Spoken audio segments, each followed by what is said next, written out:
Et si je vous racontais une aventure épique, au cœur des majestueuses montagnes des Alpes, où les sommets touchent le ciel, où les vallées s'enlacent, où chaque virage révèle un nouveau défi.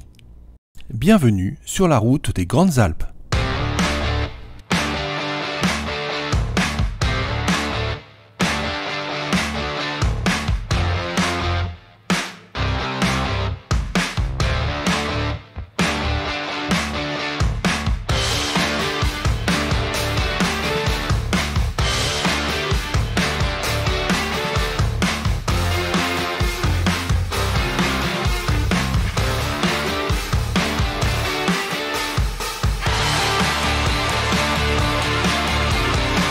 Entre panorama à couper le souffle et virages vertigineux, je vous emmène dans un voyage inoubliable à travers les paysages les plus spectaculaires d'Europe. Au départ de la Normandie, nous partons pour un périple de 2657 km pour découvrir la grandeur des Alpes françaises et italiennes, ses routes et ses chemins, mais avant, faisons une petite pause dans le Morvan.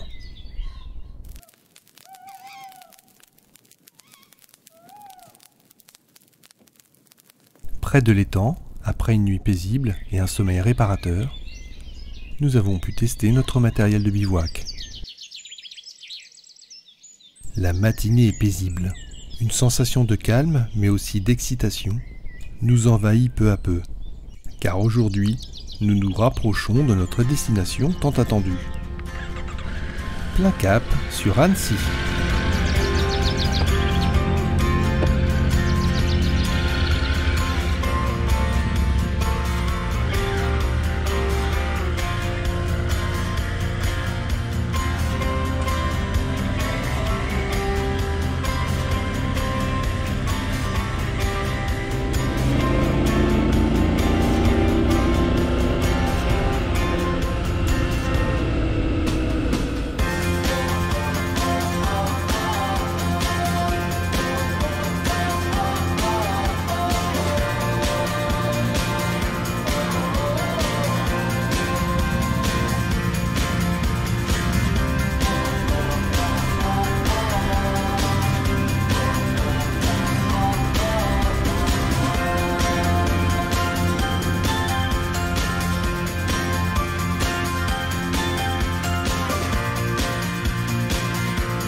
Nous poursuivons la route avec nos deux motos, mon ami Charlie et moi.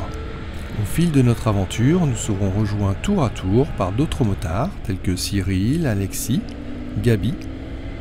Ensemble, nous partagerons les routes sinueuses et les merveilleuses pistes militaires des Hautes-Alpes, explorant chaque virage avec passion et détermination. Voilà au lac d'Annecy, 312, 15h30. Nous sommes du côté de rive droite, la rive droite du lac d'Annecy. Il fait 29,5 degrés. Il y a du monde de sortie en promenade. L'étape du jour, la 315 km, bientôt 710 km depuis le départ. Arrivés à Annecy, nous trouvons le temps de profiter d'une merveilleuse fin d'après-midi, accompagné de mon ami Frédéric, avec qui nous avions fait le tour de Corse à moto l'an passé. Ça évite d'avoir que du guidon. Voilà, donc là on n'aura pas le temps de tout visiter, parce qu'apparemment c'est une très très grande ville. Il y a combien d'habitants? 50 000. Combien? 50 000. Oui. 50 000 habitants. T'as plus Bah, de ah oui, non mais t'as pas compté. Non mais avec ça c'est sans les touristes, mais quand il y a les touristes. Mais il y a du monde quand même là. Ou c'est les mêmes qui passent à chaque fois, non? Le palais de Lille. Frédéric, notre guide d'un jour, nous conduit à travers les rues pavées de cette perle des Alpes, révélant les trésors cachés de cette ville pleine de charme et d'histoire.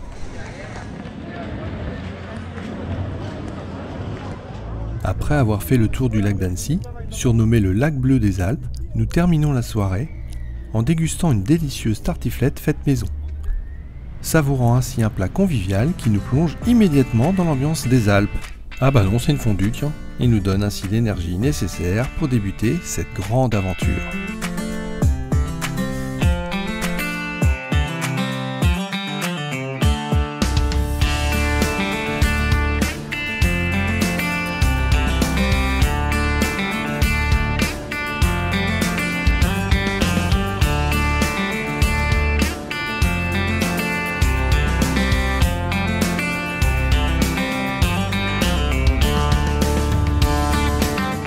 Dans cette vidéo captivante, nous sommes transportés dès le départ d'Annecy.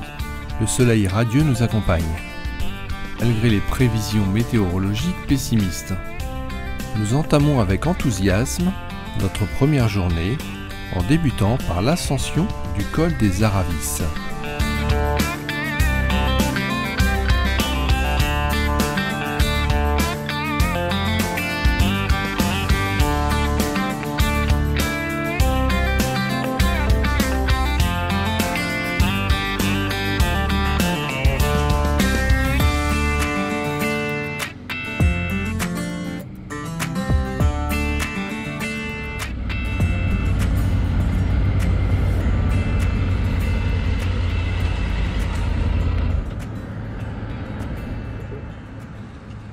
Flumé, il y a un lac ici je crois, pour se baigner. Hein. Ouais, c'est ça. Les Aravis c'est là-bas.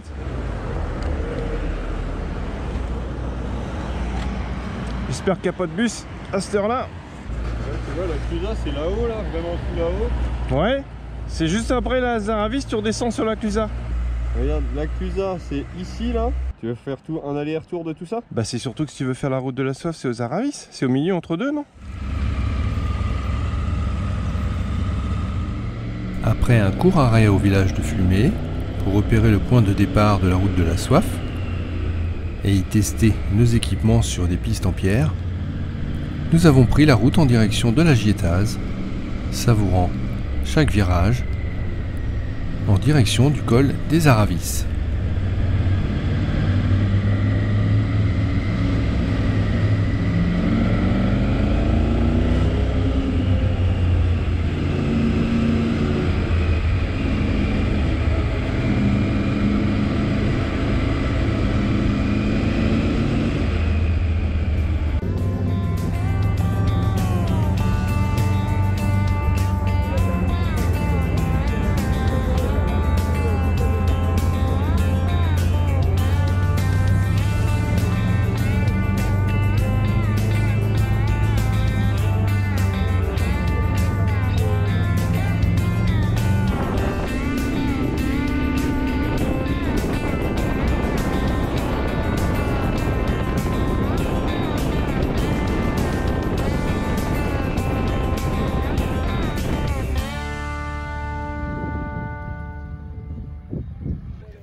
Le col des Aravis.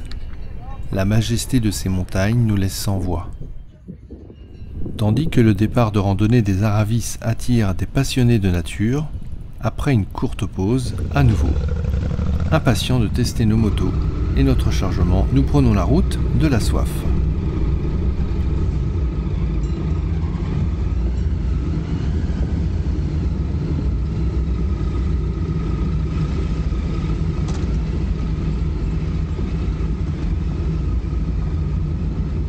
Ah oui, le col des Aravis est le col séparant la commune de Laclusaz, en Haute-Savoie, de celle de la Gietaz, en Savoie.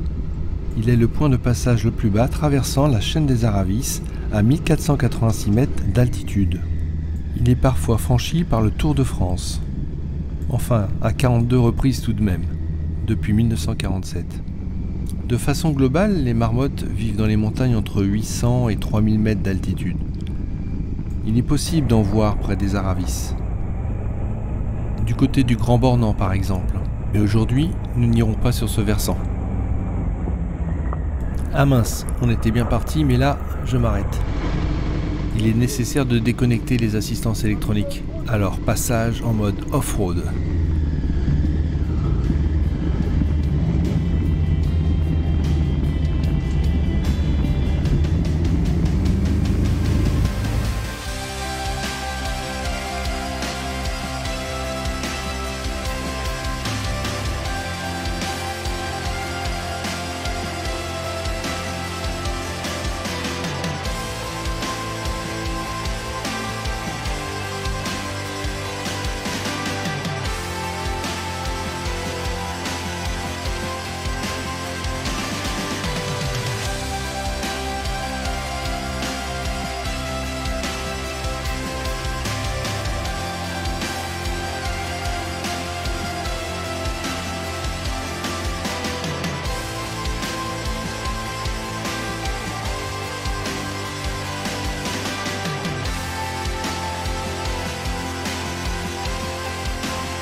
traversons des paysages à couper le souffle.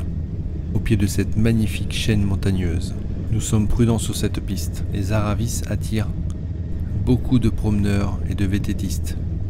D'ailleurs, je n'ai pas filmé toute la foule, mais nous serons amenés à faire demi-tour pour ne pas gêner les autres usagers et aussi ne pas perdre de temps sur notre programme et retrouver la route. Alors, comment elle se comporte ma Tiger? Annoncée pour 210 kg, à vide, je suis à plus de 370 kg avec toutes mes valises. Chargé pour faire le tour du monde quoi. Et là nous voici au guidon de la T7 de Charlie. Regardez ces paysages. Blablabla.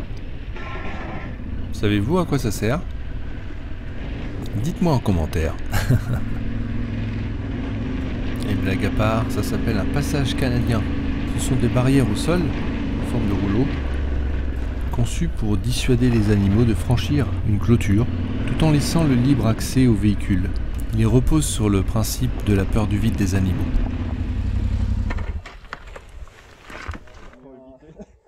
Il serait peut-être temps de prendre un petit café, non? Ouais, voilà, sinon, attends, je vais essayer. Je vais pas le mettre trop haut parce que t'as vu, il faut que je sois de temps en temps en train de le rattraper. Je pense que c'est pour pas que ça casse que ça bouge là. Et histoire de... Soit je te le mets pareil là, à la limite, tu peux rattraper, soit je le mets à l'arrière, comme tu veux. Ça dépend ce que tu veux. Cette première journée nous permet aussi le calage des prises vidéo entre les GoPro et l'intrigante Insta360. Je m'en doutais. Bon bah voilà, t'avais le droit à 8 secondes hein.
Lors de la descente, nous rencontrons de plus en plus de promeneurs.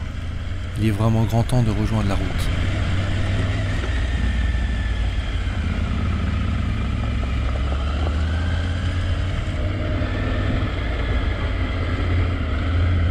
Bonjour.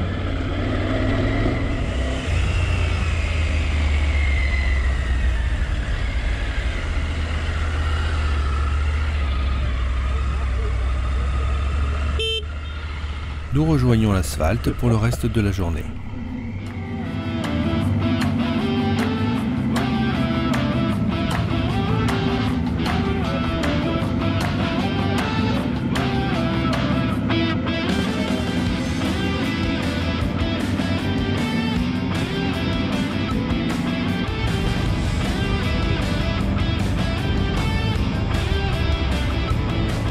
Cette brève incursion sur la piste nous a permis de vérifier le comportement du chargement de nos motos en testant les pneus sur cette haute altitude, les suspensions et accessoirement le pilote. Il est déjà midi, l'occasion de manger un bon burger montagnard et par chance retrouver un ami motard, Cyril, qui continuera un bout de route avec nous jusqu'à la frontière italienne. Ouais, vas-y, passe devant. Vas-y.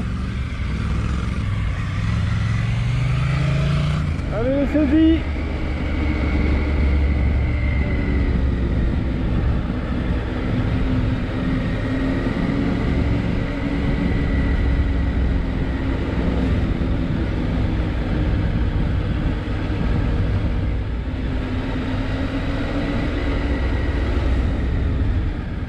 sur le Mont Blanc est magnifique dès saisie.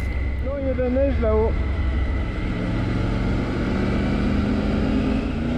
Nous profitons de la descente vers Beaufort pour mettre un petit peu de rythme.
Et nous arrivons à Beaufort.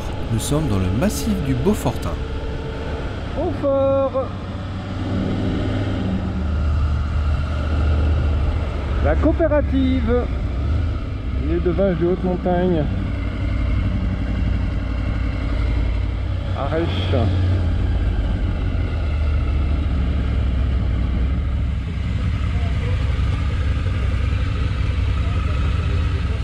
Nous continuons sur des super petites routes sinueuses en direction du lac de Saint-Guérin.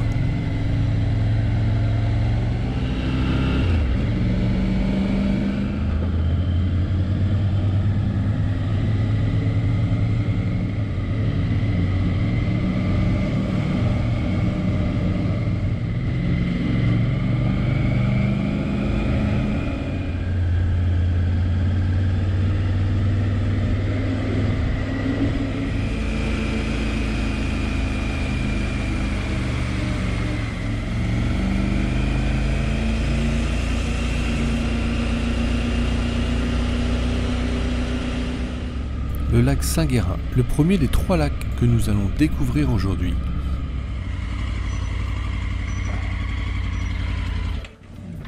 Yes. C'est beau.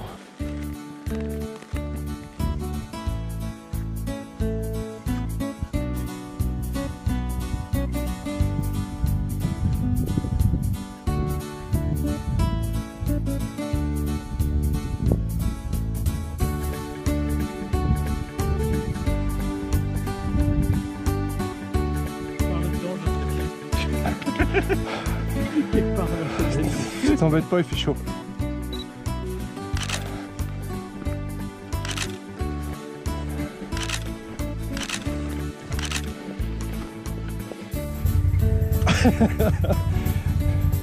Bon, il fait chaud, il paraît. Putain, c'est pas possible ça. Est-ce qu'on va y arriver? Lâchez. Oh putain. Ah, il faut qu'on roule. Après avoir dévoré des yeux ce superbe lac Saint-Guérin, nous continuons la route enlacée pour nous diriger vers l'incontournable barrage de Roseland.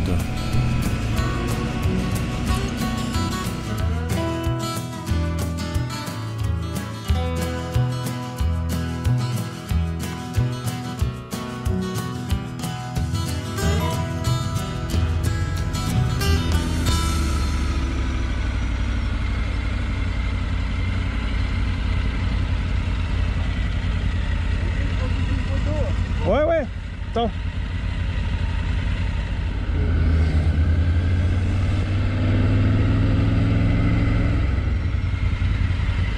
Quelle magie, un bonheur pour les photographes. Je m'arrêterai bien tous les 10 mètres. Je pense que là-bas, il y a peut-être une pointe. Je sais pas.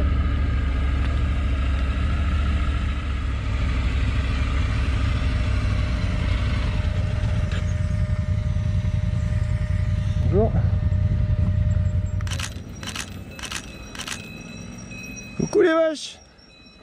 Faut nous faire du bon lait, hein. Il n'y a pas que des vaches là. Ah si, là.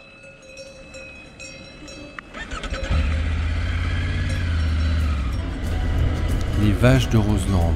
Elles passent l'été en alpage au-dessus du barrage de Roseland. Elles livrent ensuite leur lait à la coopérative de Beaufort. Au pelage roux, il s'agit de troupeaux de tarines.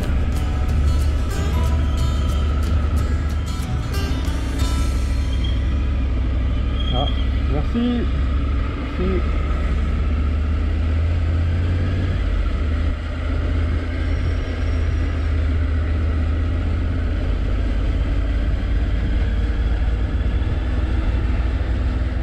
Le rythme de la balade est super cool. Je suis à peine à 4,8 litres au 100 avec la Tiger. Roseland, un vrai coup de cœur.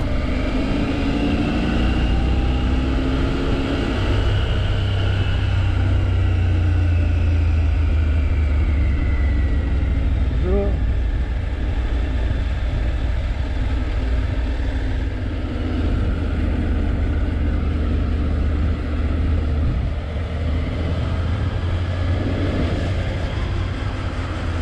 Ça n'a jamais été aussi bas, je pense, le barrage, hein. Enfin, pas le barrage, l'eau, le lac. Ah là là.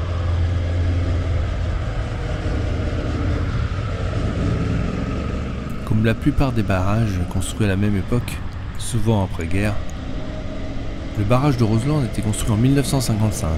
Sa réserve d'énergie est impressionnante. On parle de 500 millions de kilowattheures.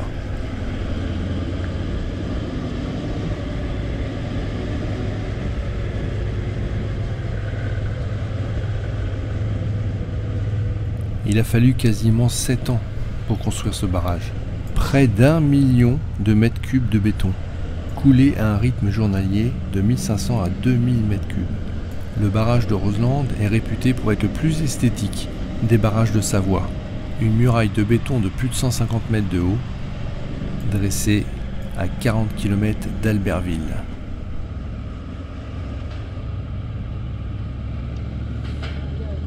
Nous laissons le barrage derrière nous et avant de poursuivre sur le Cormet de Roseland, nous bifurquons sur notre gauche pour emprunter un chemin de pierre, profitant de la compagnie de Cyril, histoire de les faire manger un petit peu de poussière, et rentrer dans le vif du sujet avec son Africa Twin.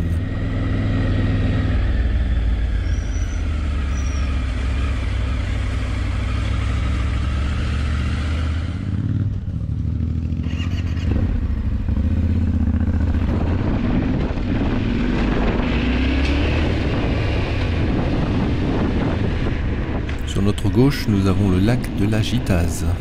Il s'agit d'un plan d'eau satellite au lac de Roseland. Nous sommes à 1562 mètres d'altitude. Cette piste est une impasse. Nous faisons donc un simple aller-retour.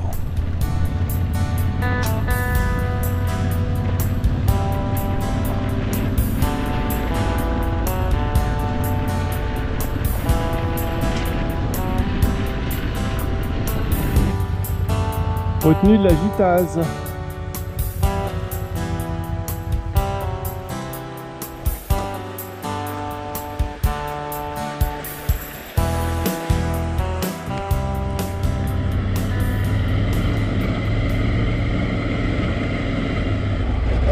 C'était tentant.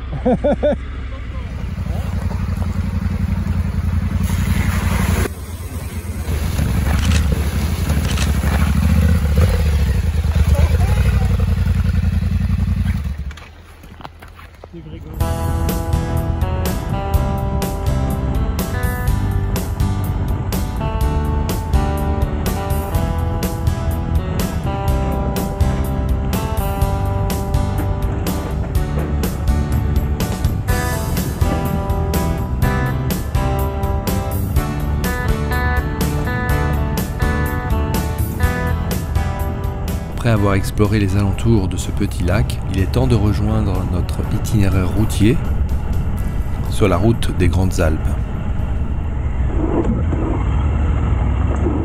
Quelques petits blocages de roues sans ABS, histoire de s'amuser un peu.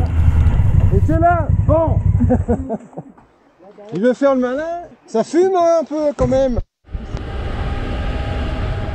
Nous voici donc sur le Cormet de Roseland, à 1967 mètres d'altitude. route D902, D925. Coordonnées GPS 45 degrés, 41 minutes 29 secondes nord, 6 degrés 41 minutes 26 secondes est. Allez tiens, et si je branchais la GoPro à l'arrière, histoire de faire un petit souvenir en musique de la descente vers Bourg-Saint-Maurice. J'ai oublié d'allumer.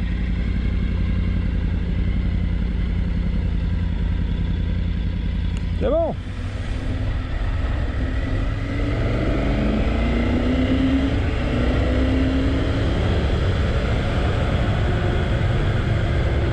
Juste avant la musique, la RGA, la route des Grandes Alpes. Vous connaissez la différence avec la route Napoléon? Deux itinéraires distincts en France pour les motards, à ne pas confondre. La RGA traverse les cols de montagne des Alpes, offrant des paysages alpins spectaculaires. Quant à la route Napoléon, elle est moins orientée sur les cols de haute montagne, elle traverse des paysages provençaux et commémore l'histoire de Napoléon Ier à travers de nombreux villages traversés. À l'instant, je viens juste de vous mettre les coordonnées et le flashcode de freemoto.com, que je remercie énormément. Allez sur leur site internet, n'hésitez pas à mettre votre petite contribution en achetant vêtements et goodies sur leur boutique. Leur site est une mine d'or. Tracés, bons conseils, restaurants et même traces GPX. Une aide précieuse si c'est votre premier voyage sur la RGA. Allez, maintenant, musique.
« 1,50 T1 ». Voilà.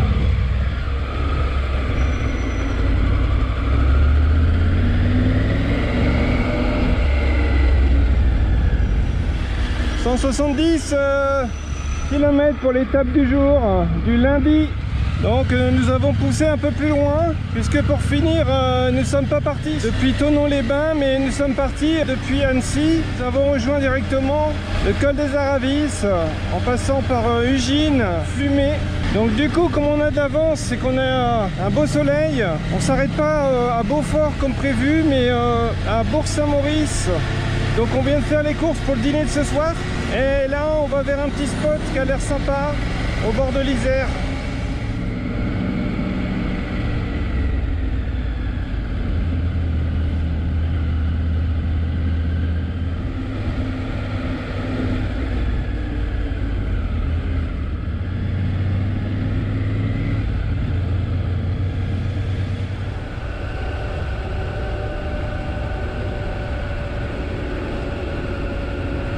Bourg-Saint-Maurice. Notre première nuit en bivouac nous attend au bord de l'Isère.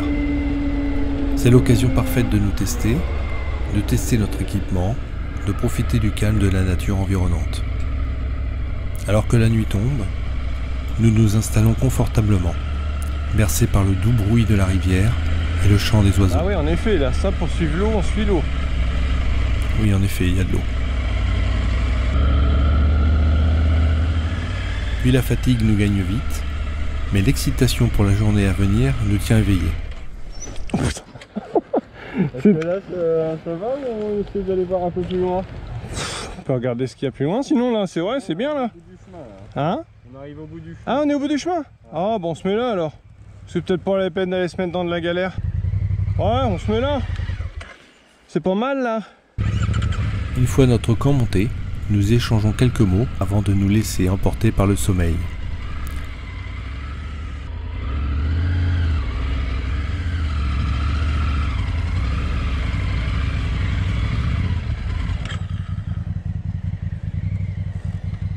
On va pouvoir aller pêcher.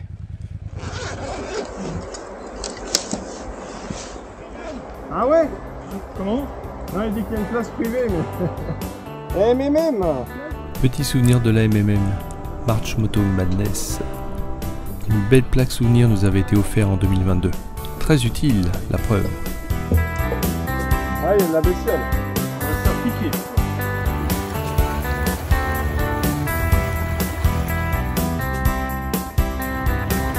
Nous nous laissons emporter par le sommeil, bien au chaud dans nos tentes. Et déjà nous rêvons à notre deuxième journée sur la route des Grandes Alpes, où une grande surprise nous attend en Italie, sur une piste incroyable. Tout de suite dans le deuxième épisode, direction le mont Jafro.